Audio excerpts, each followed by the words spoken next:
Hi, I'm Susan Quintanar. Dating violence, domestic violence, sexual assault, and stalking have effects not just in the home, but also in the workplace. Violence impacts not only employees who are victims, but also co-workers, managers, customers, clients, and employee perpetrators. It also affects employees' attendance, productivity, healthcare costs, morale, and safety. It can be difficult to talk to somebody about such a private, painful issue. It can also be difficult to balance the need to help an employee who is a victim with the need to make sure the workplace is productive and safe. This video models promising practices for employers and managers to approach and respond to employees who are victims in supportive, safe, and effective ways. As a result of this exercise, you will be better able to respond to and assist victims of domestic and sexual violence who work for you, address performance issues that may occur as a byproduct of the violence, and create an organizational culture that supports victims of violence in order to promote a safe and productive workplace. Now, let's begin. This is Tanya. She is the manager of a mid-sized business with 24 employees. She has a storefront where customers are served. The work area is visible from the street. There is also a small office in the back where she works and employees take breaks. This is Linda. She has worked for Tanya for the past 3 years. She's generally a reliable employee. Tanya heard through other employees that Linda recently had a messy breakup with James, the father of her 2-year-old son. Today, Linda comes to work 2 hours late and looks like she's been crying. Let's see what happens. Linda, can I talk to you for a minute, please, in the back? You're late again. This is the 3rd time in the last 3 weeks. I thought we discussed this. I know, I'm so sorry, but I had car trouble. Look, I know that sometimes things happen, but the lateness affects the business, and it's your responsibility to call if you're running late. I'm afraid this is your 2nd official warning. All right, just go ahead, please, and get started with your work. I'm sorry, it won't happen again. Although this exchange was professional, it was a missed opportunity for Tanya to let Linda know that she was aware that something is wrong and offer assistance without prying. Let's look at a better solution.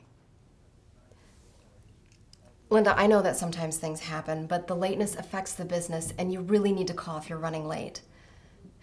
You seem really upset. Is there something going on that I can help you with? You're a good worker, and I don't want the lateness to become an ongoing problem. No, I know that.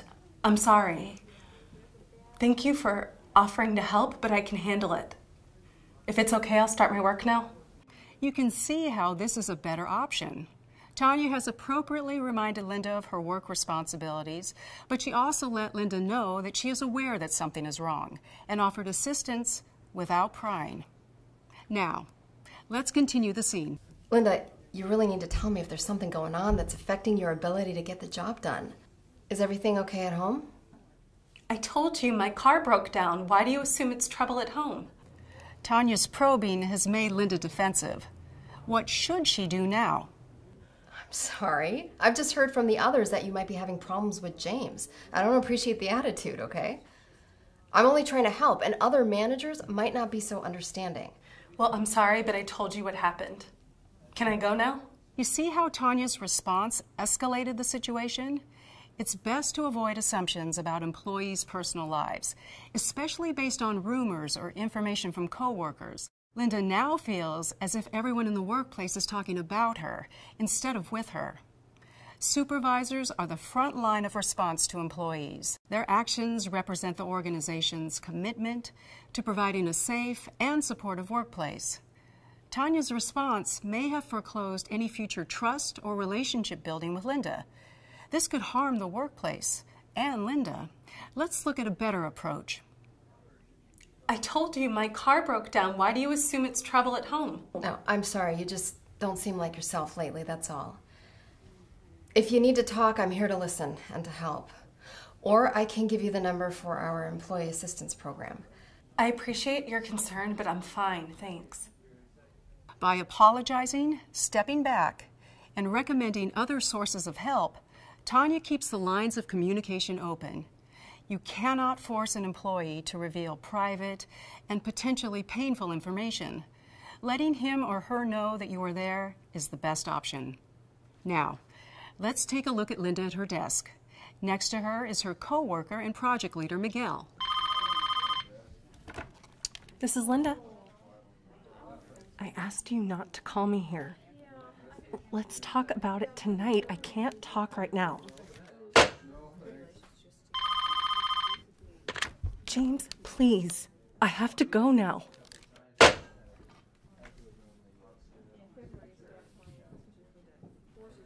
Miguel sees that Linda's personal life is affecting the workplace. Miguel asks to speak to Tanya in private. Hey, Miguel. What's going on? For the last week, Linda has been getting a lot of calls on the main line. I think from James. This is distracting for us both, and it's upsetting her. Sometimes she doesn't even answer the phone. She could be missing customer calls. Okay. Thanks for letting me know about this. I'll speak to her. Yeah. Thank you. Tanya did a good job dealing with Miguel. She listened, thanked him, and assured him she will address the situation, all without revealing any of Linda's personal information. Tanya wants to deal with this immediately and asks Linda to speak to her privately. Linda, I understand that you're getting a lot of personal calls on the main line every day that seem to upset you. Is it James? Tanya, I'm so sorry. I don't want him calling either, but I'm afraid to say anything about it to him and set him off. Would you like me to answer the phone when he calls and tell him to stop calling? This may be a reasonable option if Linda wants her to do it. However, there may be some unintended consequences. For instance, James may be happy for Tanya to get involved if he thinks Linda will get in trouble at work. This may actually escalate his attempts to harass her.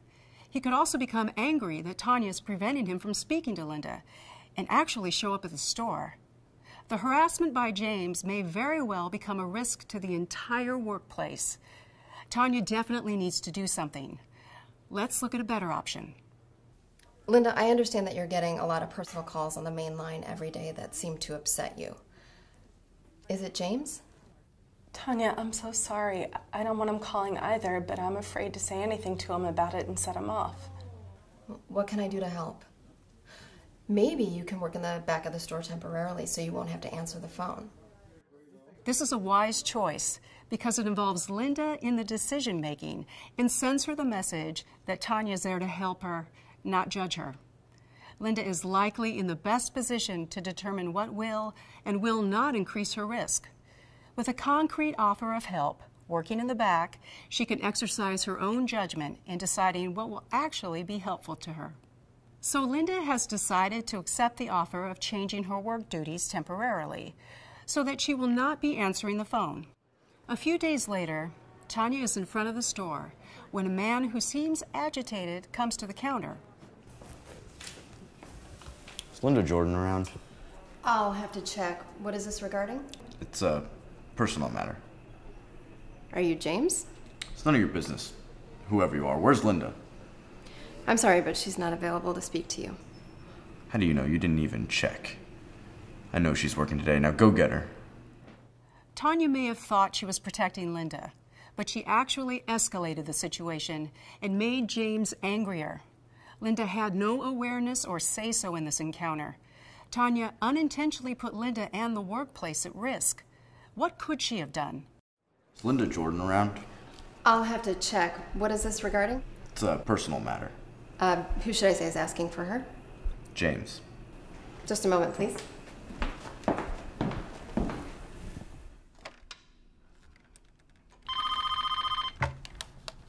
This is Linda. Linda, James is here. Oh, no. I don't want to see him. I just want him to go away. Okay, just stay in the back and I'll say you aren't available. Okay.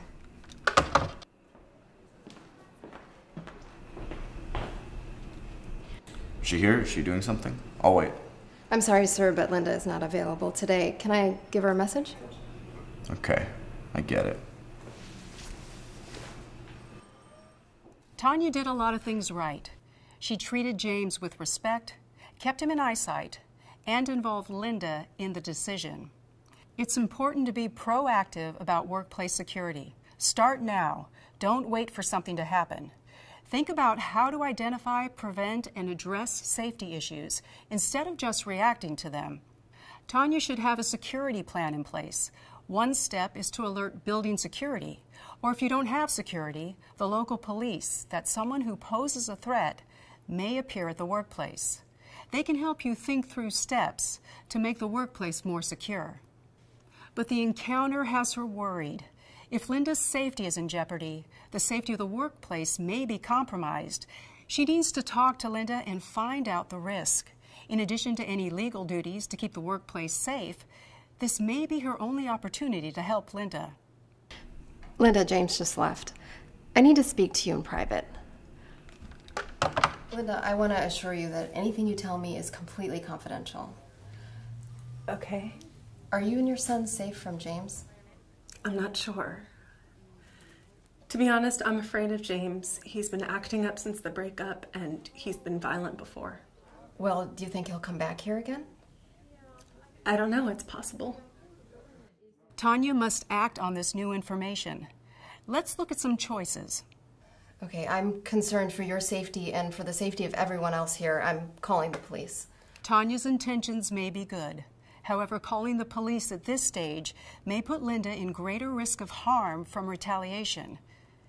When an employee discloses violence, the supervisor or union representative should communicate 4 messages to the employee. I am concerned for you and I support you. I will keep this information in the strictest confidence. I think you should consider seeking assistance from an advocate. I am available to help with work issues if you need assistance. Let's look at a better approach. Linda, I'm concerned for your safety and for the safety of everyone else here. There are some things that both of us can do to help. Okay. First, I can get you the contact information for someone who helps people in situations like this, an advocate. And they can help you think through all of your options. Sure. Okay, I'll get that for you in a moment. You may also want to consider an order of protection. Do you have one, or have you considered getting one? I don't have one, no. Okay. Well, that would be something to discuss with the advocate. And then let me know what you decide, because you can ask them to include the workplace. Okay. Another thing that would help us here is if you'd let me know if James tries to contact you here, or if he actually comes to the store. Okay. Thank you so much. It's just all a bit overwhelming. No, I completely understand that, and that's why an advocate would be such a help. If Linda is afraid for her safety, or if legal intervention is the next step, such as a protection order or a complaint with the police, it is essential that she meet with an advocate who can help her conduct safety planning. It is also important that as an employer, you do not pressure your employee to talk to the police or get a protection order. Sometimes that can increase the danger for the victim and the workplace. This is a perfect opportunity for Tanya, the Human Resources Department, and the Employee Assistance Program to research and create a list of local domestic and sexual violence service providers, including the national hotlines. Ideally, this would have been done as a preventive measure before a list was needed.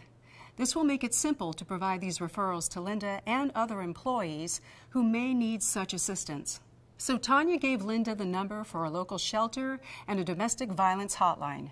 She also gave Linda some time off so she could talk to the advocate and decide whether to contact the police or obtain an order of protection. A few weeks later, Linda asked to speak to Tanya in private during her lunch break. Tanya, I just wanted to thank you for the referrals and the time off. I did get the protection order, and I asked to have the workplace included in the list of places James is not allowed to go. Oh, okay. Well, I appreciate you letting me know. Do you think I could get a copy of the order and a picture of James? If it's okay with you, I'd like to share the picture and just basic details with 2 people who work near the front of the store.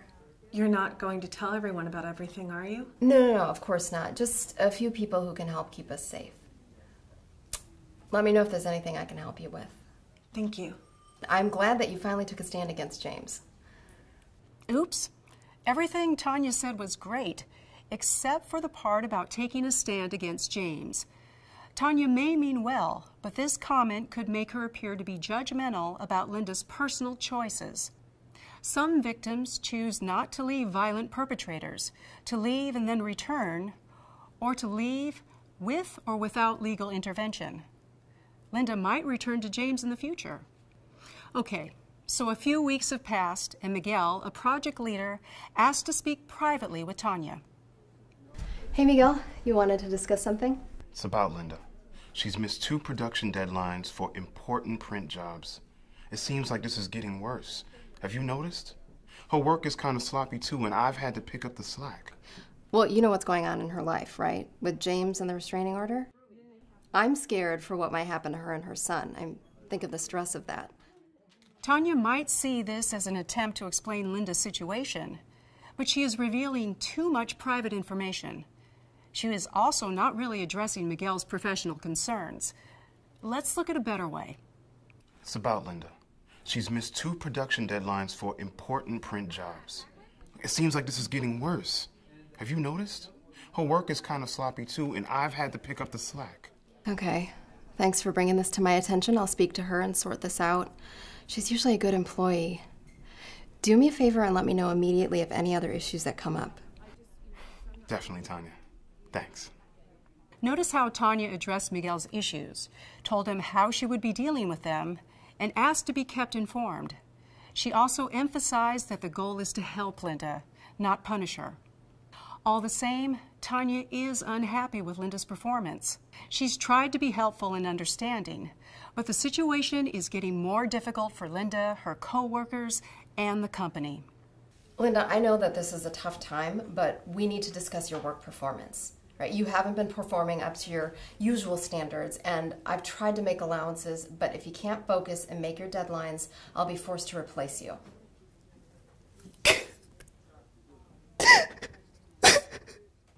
This approach sends Linda the signal that she is on her own and expendable. Employers who view their employees as valuable human resources believe that time or money spent on simple accommodations for employees' needs are a sound investment. In response to such an approach, employees are more likely to feel invested in and connected to their job and employer. Here's a better way. Linda, I know that this is a tough time, but we need to discuss your work performance. You've missed some important deadlines. No, I know, I'm sorry. There's just so much going on. I'm staying with my parents, and my son had to change schools, and the commute is a half hour longer. Well, I just want to make sure that you're aware of the deadlines on the production board. I am. Okay, we can talk about changing your responsibilities or changing your schedule, even finding an office closer to where you're staying if you'd like. No, really, I'm happy here, and we'll do better. Okay. Well, you've always been a really good worker, but if you can't make a deadline, you have to let me know right away. And that way we can figure out a plan to get things done. It isn't fair to the other employees. I trust that this is an adjustment period, so work with me and I'll work with you. Thank you so much. I do understand what I need to do, and I'll do my best. Thank you for all of your support. Tanya has brought about the best possible outcome in this difficult situation. Let's review what she did that was effective.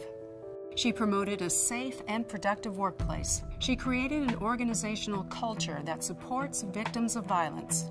She let Linda know she's aware something's wrong and offered assistance without prying. Because Linda might decide to return to James, Tanya wasn't judgmental. Instead, she was supportive and professional. Her goal was to help, not punish. She allowed Linda to choose what she thinks will be helpful. She addressed performance issues. She had a security plan in place and was ready to use it. Tanya also used these 4 messages. I'm concerned for you and I support you. I will keep this information in the strictest confidence. I think you should consider seeking assistance from an advocate. I'm available to help with work issues if you need assistance. I hope that this video has shown that any conversation can be a moment of connection and that you can make a real difference in the lives of your employees who might be victims of violence. You don't have to be an expert or a social worker, but there are some simple steps your workplace can take to keep everyone safe and productive. There are a number of resources that can help, starting with the Workplaces Respond to Domestic and Sexual Violence Project. This website has many useful resources that can help you prevent and respond to the workplace effects of domestic and sexual violence and stalking.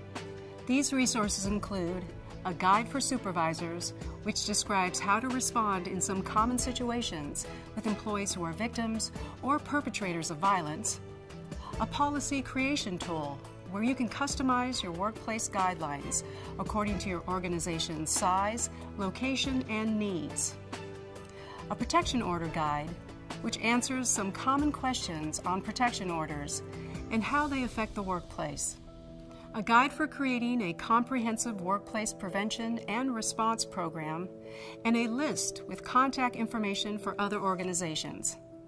I'm Susan Quintanar. Thank you for watching.